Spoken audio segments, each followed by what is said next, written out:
Hello, everyone. Great. Welcome to Poliglotar Rio. And we are starting the second day now. And we have a talk by Patrick Ziliax. He is from Germany, and he will tell us about how he became a world citizen after the fall of the Berlin Wall. That's it, right, Patrick? I'm going to show Great. you the auditorium. Few are still coming, but you can see we have interpretation in the booth, and we have some people coming, so everyone is excited to hear your story. You may start. Great. All right. Oh, it's such a pleasure to be here, and you know, I'm excited. I hope you're also excited. I hope you understand what I'm saying. And if there's any question, just maybe raise your hand, or I like to be interactive, of course, but also we have a time limit, right? And so yeah, let me share my screen. Can I share my screen now, or yeah? Yes, you can. Okay, so I just desktop, right?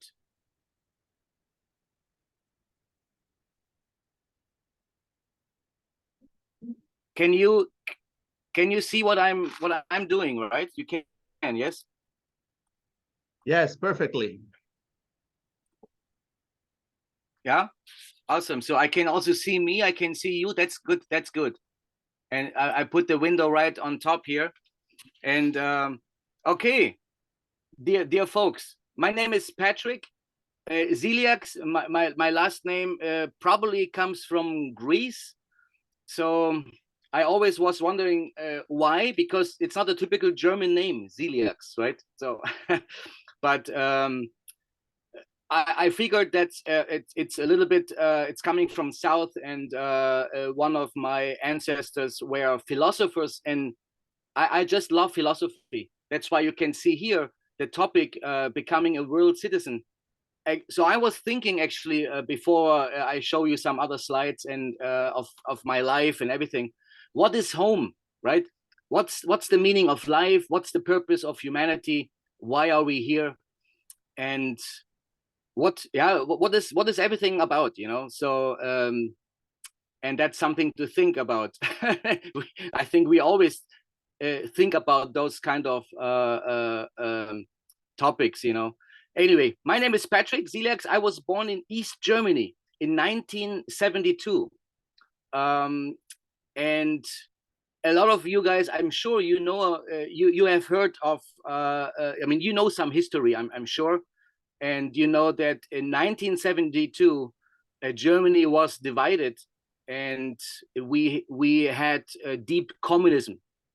So I was born right into that deep communism. What is communism? What is it about? So I will tell you a little, let's say, a short life story of my life experience, from starting from childhood until now, and of course how I became actually a world citizen. So everything is fine. Can you hear me? Because I can't hear you now. Yes, we can hear you. I'm muting myself. Okay. Problem. So in case someone has a question, just stop, Patrick, stop or something, otherwise I just continue, right? So Sure. Okay, and also we have some time limitations, so anyway, but okay, so I will start now here with the story. It's a little bit of history as well, right? So here we have Germany before 1918, so it called the Second Reich. You can see that Germany actually was quite big, right? And as a lot of world leaders or power people, they the only goal they have is to expand their territory, right? So Germany was already big, actually. So, and that Hitler and the Germans, they wanted to conquer the whole world, right? So actually, so you can see here, it was already bigger than it is now, right? And so here you can see that a picture after the Second World War, because as you know, thanks God, the Germans lost the war, right? And you can see that Germany, they had allies, right? And so West Germany was allied with the US, the UK, and France, right? So they became a capitalist country, right? And in contrast, East Germany, where I am from, was allied by the Soviet Union and fell under, highly centralized communist rule. So totally a different thing. It's like capitalistic and communist growth is actually so different, right? And I will tell you something about it. But before, just I thought maybe a little bit of history, right? And you can also see that here, for example, you can see that Berlin is right it's right inside East Germany, and a lot of people don't even know what was the wall for, right? Why was the wall built, right? And I also will tell you why, because let me just click here. And so here is you can see Berlin, and you can see also Berlin was allied by all those countries. So basically East Berlin was allied by Russia, and then we had West Berlin, the three allies, France, Great Britain, and the US, right? But we don't want to get into history too much, but it's just that's why they built the wall, because so you can see the red part here is East Germany and taken by the Russians, but inside East Germany there was Berlin, and you can see the blue, the green, and the yellow part.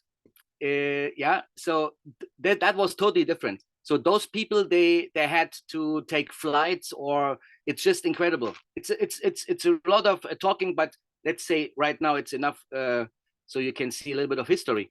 And here you can see that's Berlin, and here you can see a picture how the wall was built from the 50s, building the Berlin Wall in the 50s. You can see it's one city, and can you imagine it was divided? Yeah? So they built a wall because people have had this.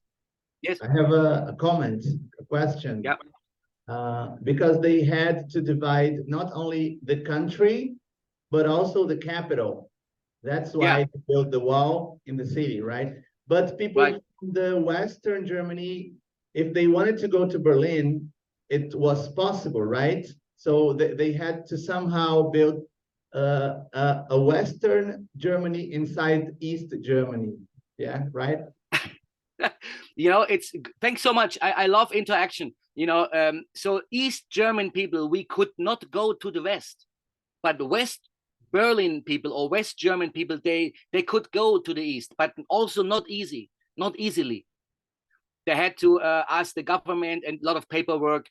It's just history is incredible, and people don't know why the world is like that, like it is right now. We have wars, so the things we don't understand many things, but everything is actually written in history. So if you start studying more history, you will also understand the present. That's what I figured, because it's like I'm still learning, Anyway, good question. Yes, I mean, it's the problem is time, but maybe in the future we can have another talk, so we can talk more about the Berlin Wall and everything. But anyway, so you can see here that it was divided, and it actually, we got separated. Let's say my parents, right? My parents were born in the 40s, late 40s, like post-war children. And of course they were little, right? But my grandfather, he came back from the war, and he was totally traumatized. He had no idea. I mean, he was totally afraid of people because he came back as a soldier. He was fighting the war for the Germans. But guess what? It was not his idea, right? He didn't want to fight the other countries.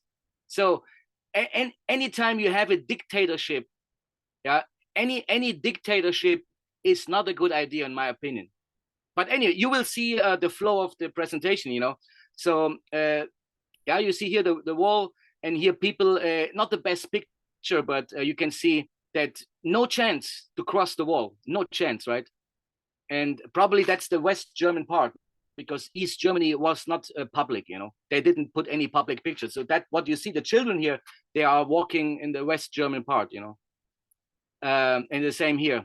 The picture is not the best, actually. But, from far away, maybe you can see. That is also the West German part, wintertime. And you can see it's painted. because they had access to go even touch the wall, right? But we, as East Germans, we couldn't even get close to it. Like 200 meters already, if you got close, if you wanted to get close to the wall, they were shooting at you, shooting. And if you really get into history, I think the Berlin Wall cost 115 lives. And that's very sad. That's very sad. Anyway, so this is a little bit of history. You can see here the map, East Germany and West Germany divided, right? If I go back, you see here, it was the big Germany, right? Before the First World War, and then it got divided, yeah? And two Germanys, so Poland, yeah, that after the 50s, let's say, right? A regular map. But you know all the story, right? I mean, what happened? Anyway, so I will tell you a little bit about me, and maybe if you want to get a little bit interactive, so go ahead, because here I posted who, what, where, when, why. What do you think? Who is me? What do you think? Who is me? Who is Patrick here? Who's Patrick? On the left. The one without the swimming hat. Yeah. How did you know? Without the swimming hat, is that it? Yeah, that's it. Just the eyes, I think. Really? Okay, but Why? It's typical for me. I mean, you see me here now speaking in English and let's say being a world citizen, but I always was different. I don't know why. I'm not saying I was special or something better, but somehow in my head, so, really, I'm not saying that I was better, really, but I was always different. I don't know, and I had problems to follow rules. I really had problems to follow rules. So that's why I'm the only one without the cap, probably, right? So it started already early here, And what do you think is it about? What that's why I wrote what. What do you think is this about? Swimming class, someone said here. Swimming class, right? Physical you know what? education. Yeah, of course it's about swimming, but I will tell you later and with the next slide. And where is it? Of course, easy. It's in Germany. I mean, we don't have to. It's in my hometown, Weimar. I was born in Weimar, and it's East Germany. When it was anyway. So and then I have why, right? So let's go to the next one here. The next slide. So here, I answered the questions. Actually, I just have a problem here with I can't read because one sec. Let me just get this away here. How can I make this smaller? Actually, here this thing here. Okay, here I have to move it. Anyway, so I'm the only boy without a swimming guess. Anyway, what is it?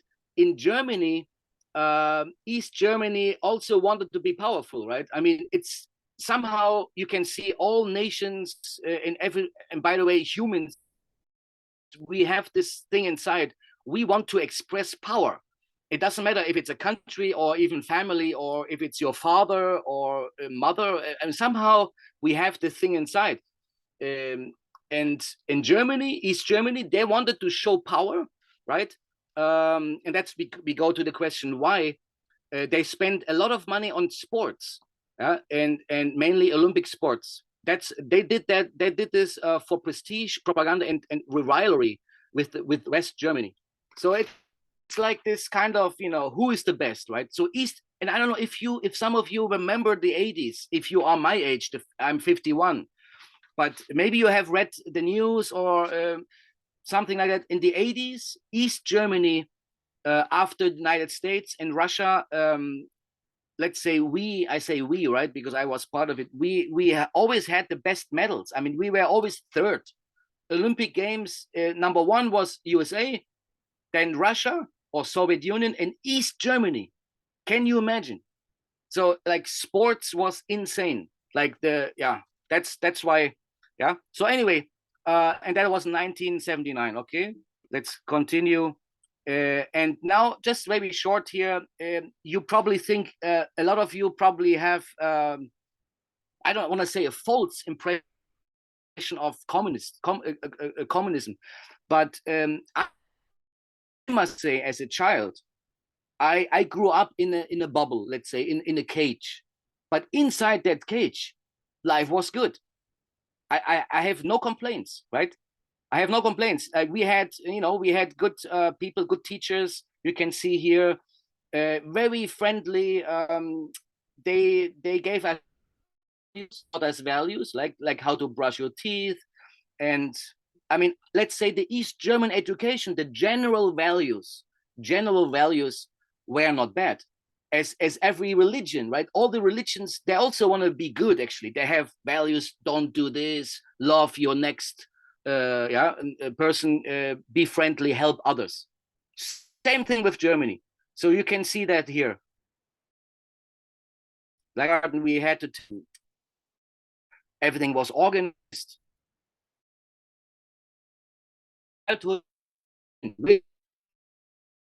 But of course, the moment you grow up, then you see things. For example, here, you can see this in German. I just stated it. The stronger socialism, the safer peace. That's what they said. And of course, as a child, I didn't understand anything, right? But I was just wondering, why are there those huge lines? And then I found out, Cuba, because Cuba and the Soviet Union were our friends, let's say communist countries, right? So we got bananas from Cuba. So people, so it was not, it was a big thing. Oh, bananas from Cuba. So, and then people ran to the store and trying to get bananas, and we had to wait maybe an hour. So, I already started, what's wrong? I mean, something is wrong here, right? So, but it's hard for a child, right? And also I observed, you can see, what. So let me ask you a question. What can you see here? What are you observing? A couple. What else? A couple. Trabant.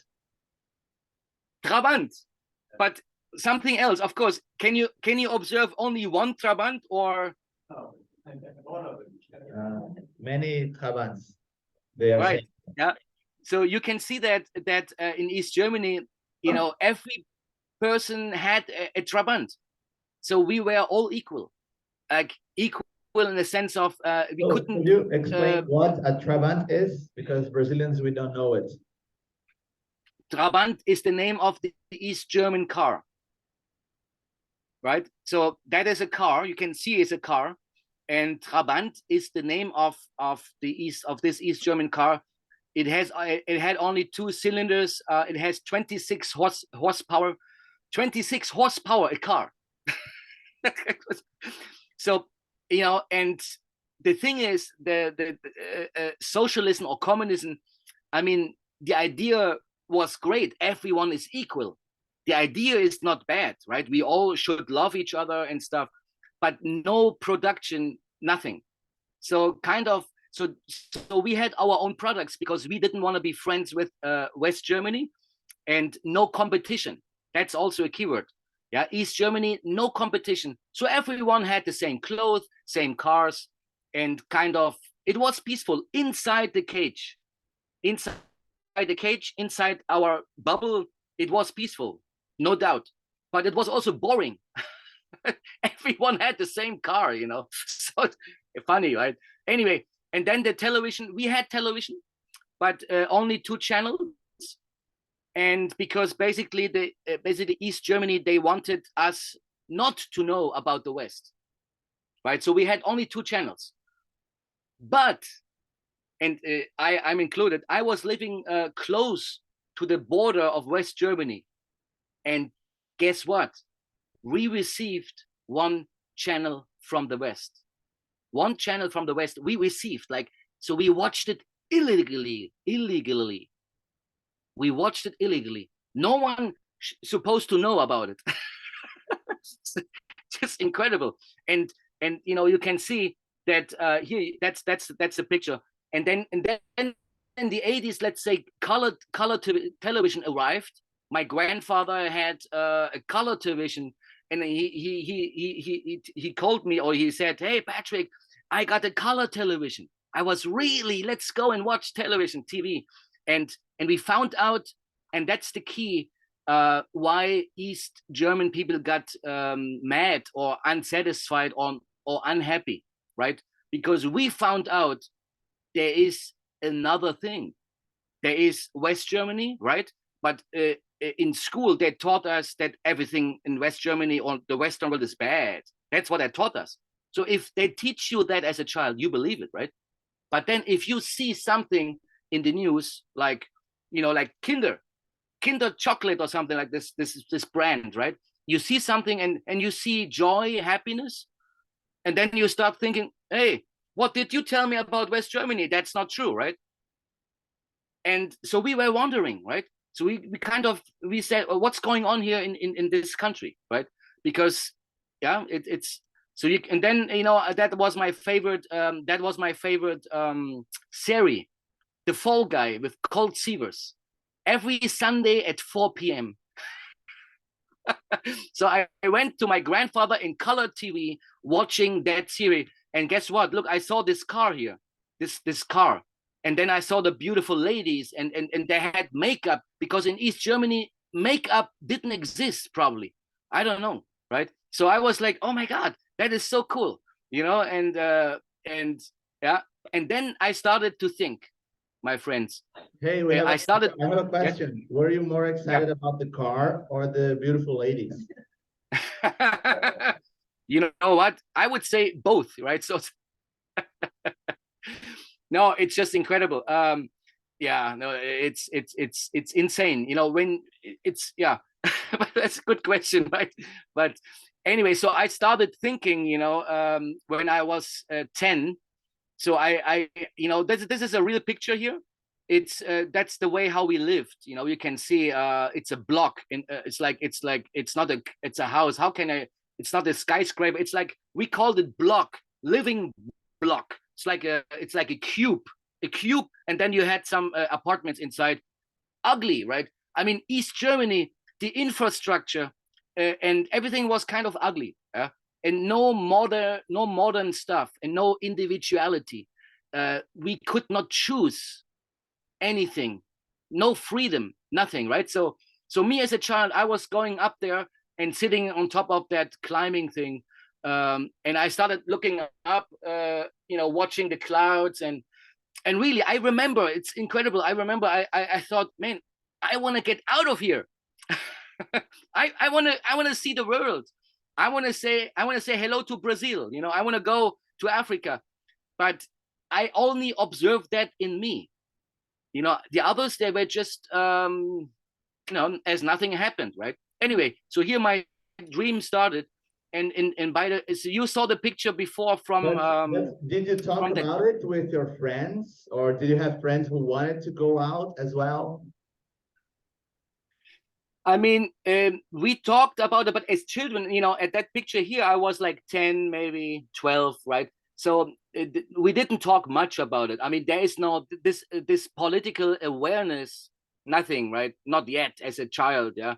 But I somehow developed the urge of leaving something, or discovering the world, right? But at that age, we didn't talk much about it, because in school it was also prohibited. We were not allowed to talk about it in public, right? So not easy, yeah. And then anyway, so you saw the picture before from the swimming, right? With the swimming cap. I didn't get into swimming much.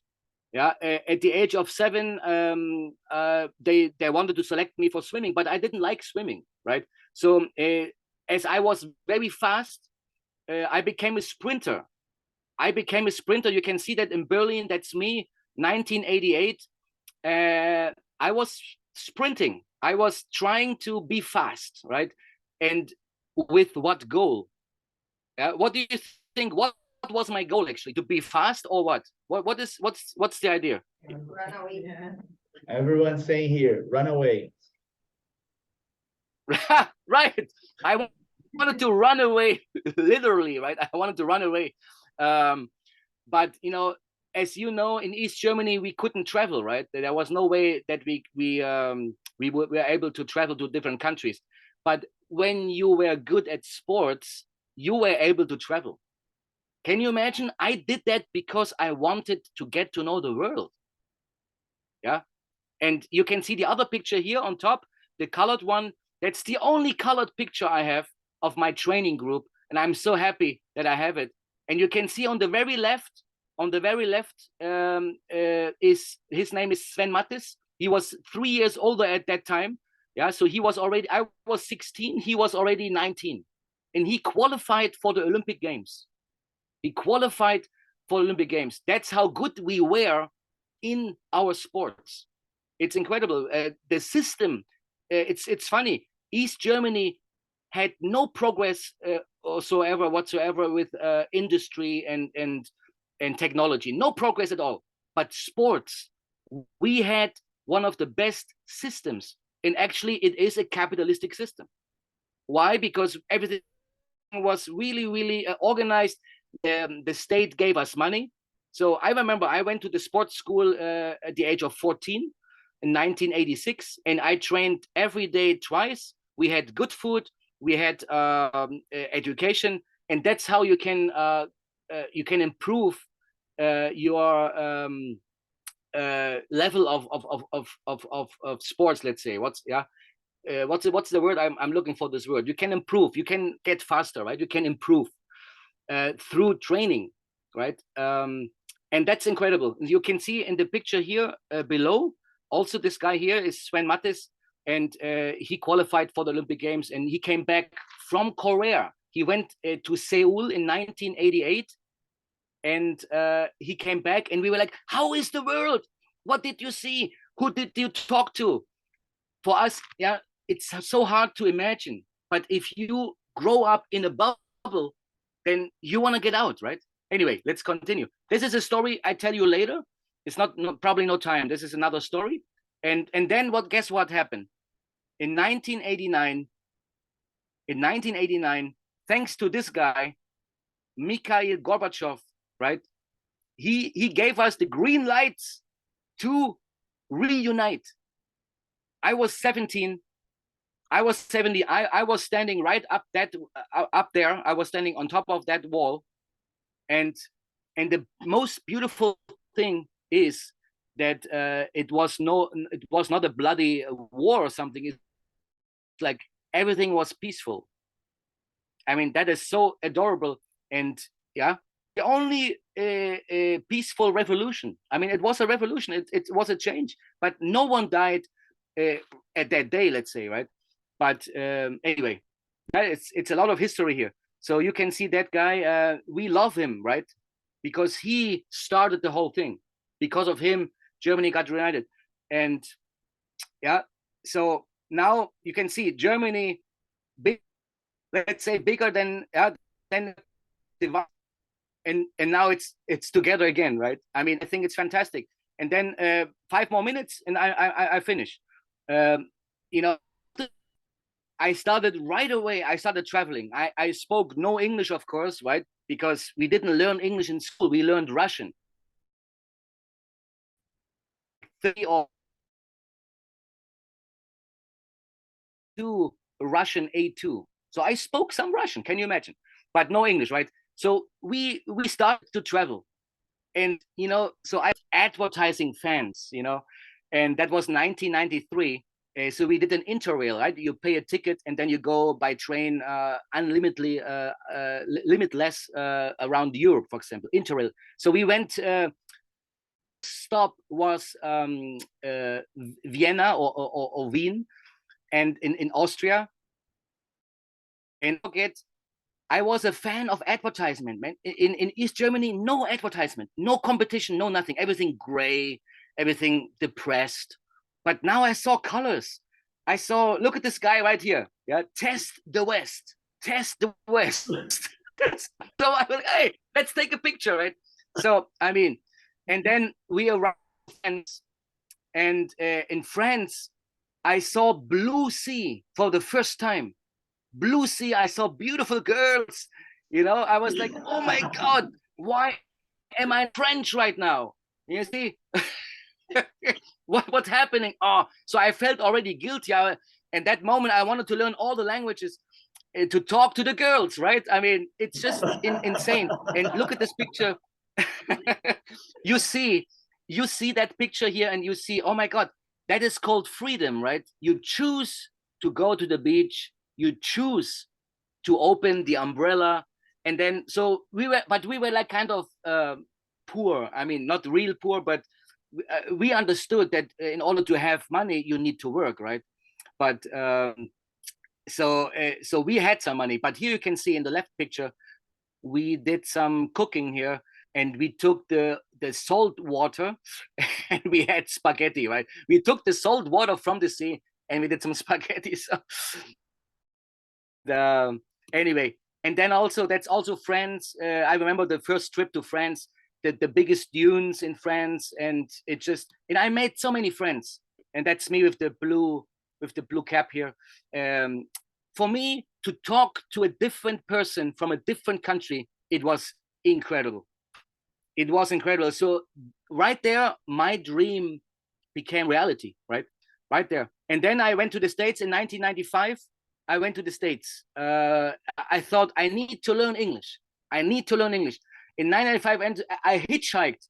This is a collage, so don't get confused. It's like many pictures, but I hitchhiked from New York to San Francisco, and I did not speak any word. And I remember I came. That's why you see the phone here.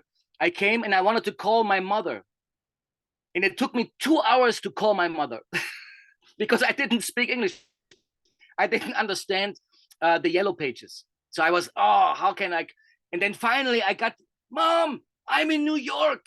Like that was fantastic, And then I got into the metro system and I got out and I saw those hip hop, the fashion from the 80s. Oh man, the cars like going up and down like this, that was fantastic, And of course, McDonald's. Every East German kid wanted to go to McDonald's, So, and then I went to see the Apache reservation. So you can that's also the States, This is North America, and another topic. But there is a lot of discrimination, but I saw it when I crossed the States, So that was so interesting for me, and that moment you see that we are all different, right? We are all different. We all have different habits, customs, but somehow we are the same. We are the same. We are humans, but we are different, and we should tolerate that. We should be friends and not making war, right? And then I started some acting classes. I enjoyed that liberty, that freedom. I tried everything. I took some acting classes. I wanted to become an actor, I thought I will be on TV, And guess what? I mean, I'm not trying to be arrogant, but I accomplished one TV show. Yeah, it's coming later. Let's see, I show it to you here. Here, I accomplished actually to be on National Geographic. So it's funny, but it was luck, not because I'm a trained actor or something. But as you can see, once you enjoy this freedom, like then you can do something with your life, but when you are in a bubble or in a like cage and then dictatorship, what can you do? You can do nothing, right? You have to obey. And that's why I like democracy, right? Democracy is better than dictatorship. That's just my opinion, right? But anyway, so I took acting classes. I went to Ecuador, to the Amazon. I did some hiking, getting to know the world. In Ecuador, I got married the first time. It didn't go well. So I was actually I had a crisis. Not everything is pink. Not everything is beautiful. I had a deep crisis in Ecuador. I got married the first time. We had children, and it didn't work out, right? That happens. Anyway, but then guess what? Out of nowhere, you can see on the left. That was in 2006, 2007. I'm here with the green shirt, and next to me on my right, the shorter girl. Her name is Nadia. And she is my present wife now. So incredible. Sometimes life, things happen. Sometimes things happen. At that time, we didn't know that we were going to marry one day. At that time, 2006, because we finished 2010 with our studies, and then we were just friends. We got separated, but because of technology, we got get together again. And it's a funny story. My wife, she discovered me again on Facebook in 2015 or 2016. So, and then we got, we visited each other, and on the right you can see that was actually this year. We went together to San Andres in Colombia, the Caribbean island. We have a daughter together, and life, sometimes you have to wait, or sometimes just you have to be patient, because happiness is not instant. You cannot be happy because I want to be happy, right? Sometimes it takes time, so in my case it took some time, and here Galapagos Islands, we did some snorkeling, and that was incredible. This guy said, hey, let's do some snorkeling here. I said, no problem. So we jumped into the water, and that's what I saw. I saw sharks. It's like, oh my God, come on, incredible. So that was incredible. Never forget this experience. This is called the León Dormido in Spanish. It means like sleepy lion. The huge rocks coming out of the water, and they call this León Dormido. No? And Asia, I did Asia with my son. You can see this guy right next to me on the left picture is my son from my first marriage. And we discovered Japan, we discovered Malaysia, and you can see always international people. Hassan and his sister, they were from Morocco, and then on the right they came from China, Hong Kong. So that was just, I mean, and guess what? I'm 51 right now, and I'm so happy to see you guys in Brazil. And I was in Brazil right here. You see, I was in Brazil in 2016. I visited the Olympic Games, and me as a former sprinter, right? Remember the 100 meters? I was a sprinter. I wanted to see Usain Bolt, and I did. So my wife always tells me, Patrick, I mean, she says, my love, my love. The good thing about you is, she says, you have a plan and you do it. So I planned to go to Rio. I wanted to see Usain Bolt, and I did. And I think, sometimes people talk, right? That they only talk, but you have to do it. Don't be afraid. So I went to Rio, and I made friends, and I visited them this year again. This year in June, I visited them again. You can see the other picture here. I'm the yellow guy here. And I just love Rio. Rio is one of my favorite cities. You have everything you have in Rio. It's just beautiful. And I'm going to finish, don't worry, right now. And another thing is about when you have freedom, when you feel this liberty, let's say, this kind of, hey, I can choose what I want, then doors are opening, right? But you have to grab opportunities.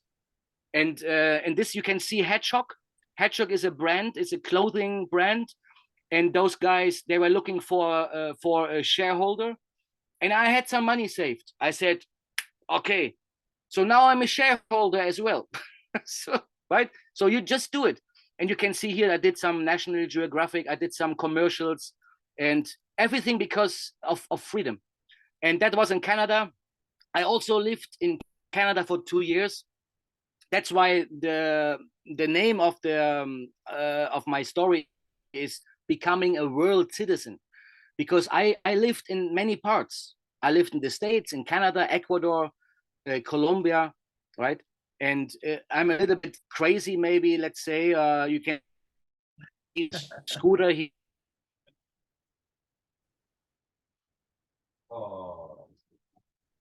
And had some fun, just do it.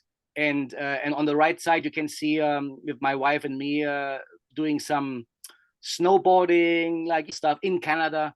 And on the bottom here, you can see that I was also working in Canada. Do you think I just go to Canada and just be happy? No, we have to work, right? But I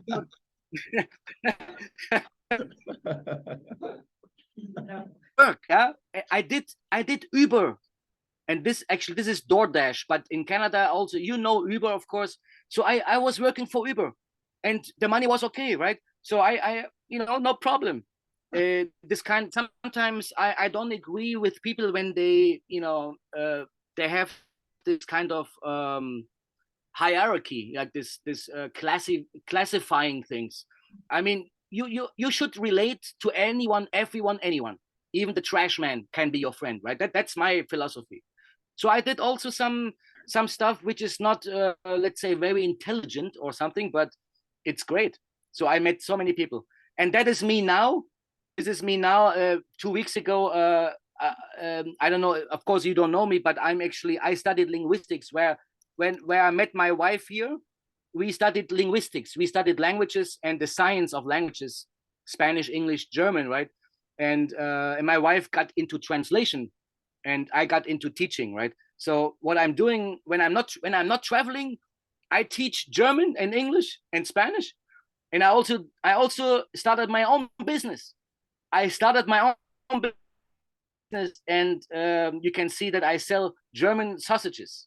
But that was in Colombia, right? And you can see I did Oktoberfest, and then here on the lower bottom on the right, you can see I'm in class.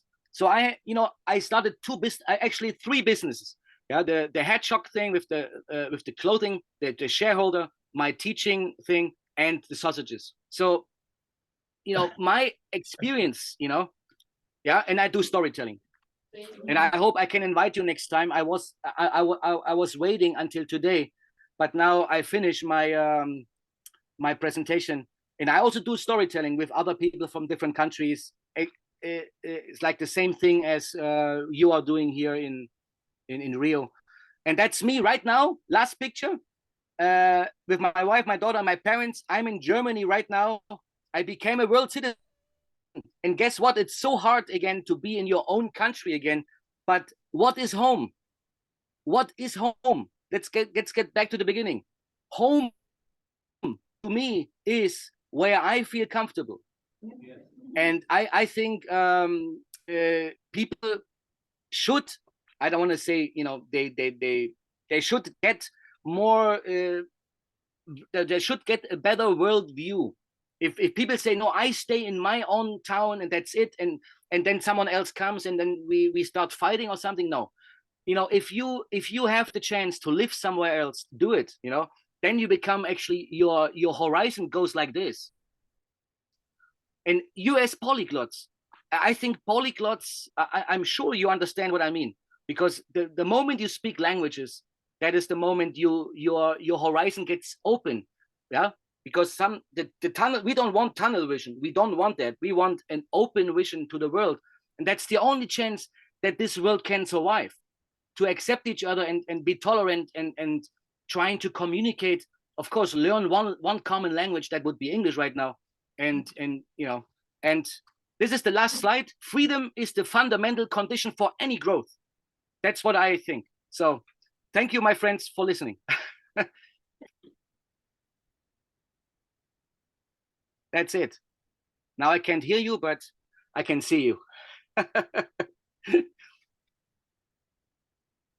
Thank you so much, Patrick, for this so enthusiastic talk. We can see the joy in your eyes during the entire presentation, and your storytelling is engaging. And let's see if people have questions for you. I have. Sure. Pode vir aqui. Let's stop sharing the screen, okay, Patrick, so we can see you full. Okay. No, all right. Well, let me see. I It's don't know how to. Here we go. Yeah. Okay, now we can see you perfectly. Okay. So I think this microphone. Okay, yeah. Jurubola is going to talk to you. He started the Polyglot Club in Brazil. Oh, wow. Some pressure. Pode sentar, pode sentar. Hey, sir, you are an inspiration. Thank you so much. I also like freedom and hitchhiking and everything. My question is, do you believe that security or maybe safety is really antagonic to freedom? All right. Please, you can answer, Patrick. All right. Hello, Patrick. Oh, it's got. I'm gonna say. Can you keep? Hello, Patrick. Did you listen to the question or no? Hello, Patrick? Yeah, can you repeat again? Yeah, please. All right, there we go. Não, esse microfone não precisa não, cara. Acho que para ele poder ouvir, Because precisa passar. Vai lá, fala. All right. Não, é porque tava travando a internet, na verdade. Sorry, internet was not stable. So I have a very philosophical question to you, right? So do you believe that safety or security is really antagonic to freedom? safety and good question. That's a good question. Safety and security and freedom. You know, going back to East Germany, inside the bubble, we had security, we had safety, we had no worries, really, no worries, except when you were trying to cross the border because you got shot.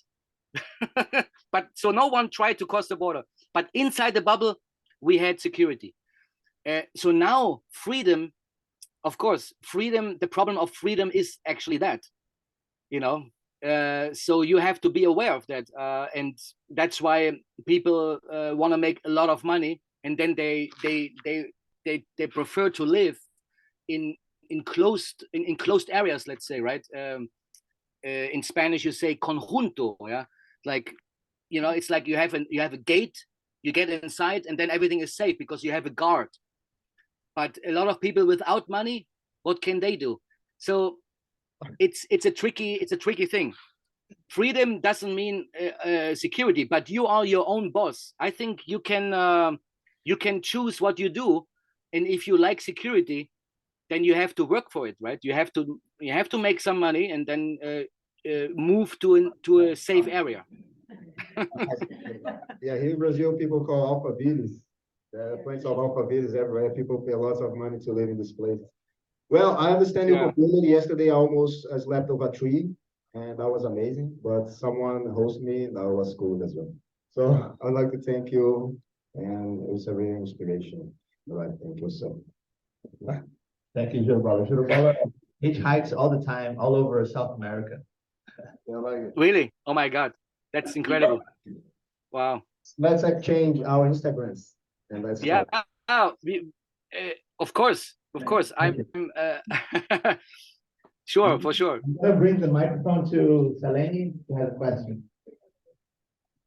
Hello, you cannot see me, I think. Well, thank you for the talk. It was very engaging, as you said, and interesting to know the perspective of this dreadful historical moment in the world from someone in insight in the problem. So my question is, other than this freedom search, that was probably something that was dominating everyone's mind in the eastern side, right? What other ways people found to cope with that, with all the tights and the lack of future possibilities? Because while the world was turning into one direction, it seems that your side of the world was stuck in the first year. So were there other groups that generated, you know, communities or church or something else that generated somehow a coping mechanism with the population? Have you heard the question well? Not too well. Can you summarize? Yeah. So the question is, how, which other ways people found in East Germany to cope with that problem? Maybe some people went to church, maybe some people did sports, or what other ways instead of traveling the world or escaping?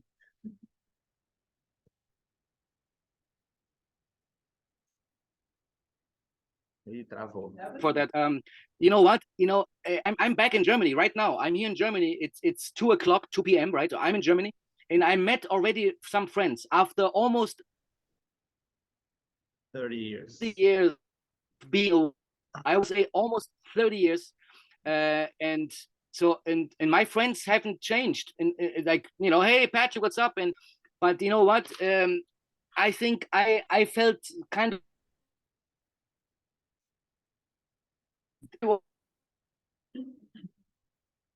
I did sports, and that was a way. But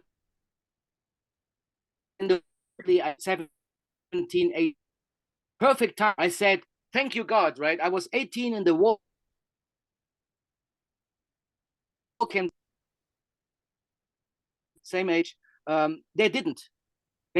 So, and I think fear is a big factor. A lot of people they are just fearful. They are afraid of new things. They are afraid of the unknown, and so everyone has to ask themselves this question: am I afraid of the unknown? If yes, then you should stay in your city and work and have a family, and you can be happy, right? But if you depends on everything. Like I wasn't happy. I wanted to see the world. I'm curious. I felt like Cologne, right? I wanted to discover the world. But my friends, no one left. I'm the only one. And so I did it through traveling. And some others, how did they do it? I don't know, right? They after the wall down, Germany got united again, and so they just had to adapt to the new capitalistic thinking and this competitive thinking, right? Like I'm better than you, and so it's basically it's survival instinct, right? Capitalism is survival instinct. The fittest survives or something. So it is still hard sometimes for me, but you just have to develop a skill. Or I just did. I was doing sausages in Colombia, right? I was the only German in my town. So, but I mean, I cannot compare myself to others because I don't know other people who did that what I did. So they are still in Germany. No one left. Okay, thank you so much, Patrick. I think we have to end the talk now because we have other talks. And it was great to meet you and interact with you here. People loved your talk here. Awesome. I wish you all the best. It was my pleasure. I just love to be connected with people, and human connection is one of the greatest gifts that God gave us. Let's say, really, human connection. Don't lose that spirit. And I send you many hugs from Germany, and God bless you all. Ciao. Bye. Oh.